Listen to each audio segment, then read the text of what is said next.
ஓணம் பண்டிகை பூரா வெள்ளச்சலை பொம்பளை பூரா வெள்ளச்சலை கட்டி திராளுங்க. வடச்செடி திரி போட்டா கண்ணங்கரே இருக்கு அந்த கலர்ல இருக்கா. அல்ல ஓணச்சாலை வெள்ளை கலர் சேலையை கட்டிக்கு மேக்கப் அம்புட்டு பவுடர் அப்பிக்கு வந்து ஆட்டமா ஆடிக்கிருக்கா. அங்கிட்டு நானா ஒருத்தர் சார பம்பனக்கா இருக்கா. சேலையை நிக்க மாட்டுது, பாவாடை நிக்க மாட்டுது. அவனை தூக்கி பிடிச்சி தையத்தக்கனா. ஓணம் பண்டிகைக்காக வந்துட்டு அவர் ட்ரோல் பண்ணி போட்டிருந்தாரு. இந்த மாதிரி பிளாக்காக இருக்காங்க, நீங்கள்லாம் எதுக்கு வந்து ஒயிட் சரி கட்டுறீங்க, பார்க்க முடியல, பார்க்க சாரப்பாமா இருக்கீங்க, நீங்கள்லாம் கட்டினா நிற்கவே மாட்டுது நீங்கள் அப்படி இப்படிங்கிறாங்க. அதாவது இது ஒரு ஃபன்னே கிடையாது ஆக்சுவலி. இதெல்லாம் நம்ம தாண்டி வந்துக்கிட்டு இருக்கோம் நான் நினச்சிக்கிட்டு இருந்தேன்.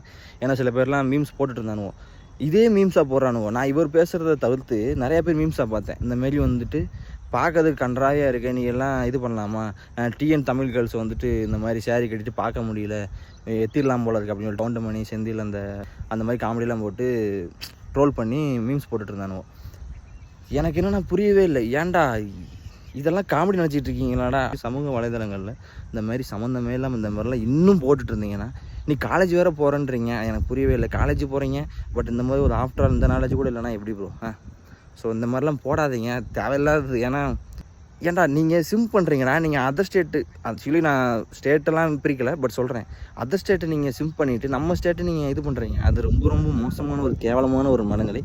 அதை தயவு செஞ்சு மாற்றிக்கோங்க சரியா? எல்லாருமே சேலக்குன்னா நல்லா தான் இருப்பாங்க. தேங்க்யூ.